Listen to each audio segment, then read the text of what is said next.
নির্বাচন নিয়ে যদি কেউ টালবাহানা করে তাহলে বুঝতে হবে তারা স্বৈরতন্ত্র এবং ফ্যাসিবাদকে ফিরিয়ে আনতে চাচ্ছে। এই প্রক্রিয়ার মধ্যেই নির্বাচন হতে হবে, নির্বাচিত সরকার প্রতিষ্ঠা করতে হবে। স্বৈরতন্ত্রের পতন হয়েছে তার অর্থ এই নয় সবকিছু আমরা অর্জন করে ফেলেছি।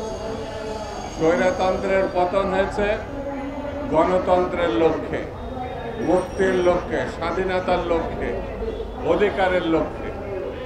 সেই অধিকার গণতন্ত্র প্রতিষ্ঠা ছাড়া আমরা ফিরে পাব না। গণতন্ত্রের উত্তরণের জন্য গ্রহণযোগ্য, সুষ্ঠু, স্বচ্ছ একটি নির্বাচন দরকার।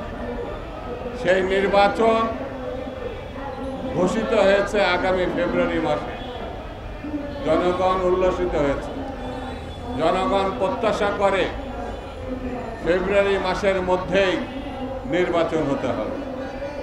আপনারা সবাই জানেন, দেশে বিদেশে পর্যবেক্ষকরা জানেন, দেশের নির্বাচন অভিজ্ঞ রাজনৈতিক দল এবং বিশেষজ্ঞরা জানেন, ডিসেম্বরের মধ্যে নির্বাচন করার যথেষ্ট সুযোগ ছিল। তারপরেও সরকার প্রধান হিসাবে ডক্টর ইউনূস বলেছেন তিনি একটি ঐতিহাসিক নির্বাচন ফেব্রুয়ারি মাসে করতে চান। সেই বিবেচনায় আমরা ডিসেম্বর থেকে ফেব্রুয়ারির নির্বাচন মেনে নিয়েছি। তবে সতর্ক থাকতে হবে, এই ফেব্রুয়ারি মাস যেন কোনোভাবে ক্রস না করে।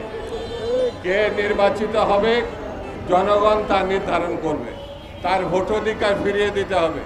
গত 3টা নির্বাচনে শেখ হাসিনা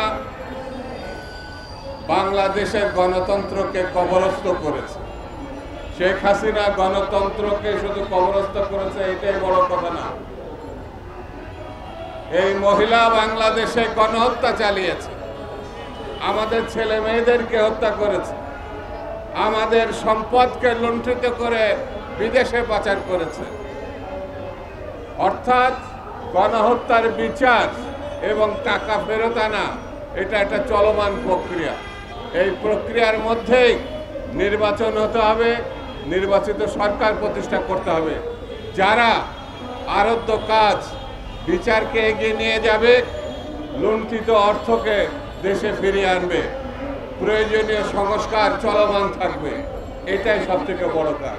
সেই জন্য বন্ধুরা, আজকে স্পষ্ট করে বলি, গণতন্ত্র নিয়ে যদি কেউ টালবাহানা করে, নির্বাচন নিয়ে যদি কেউ টালবাহানা করে, তাহলে বুঝতে হবে তারা স্বৈরতন্ত্র এবং ফ্যাসিবাদকে ফিরিয়ে আনতে চাচ্ছে।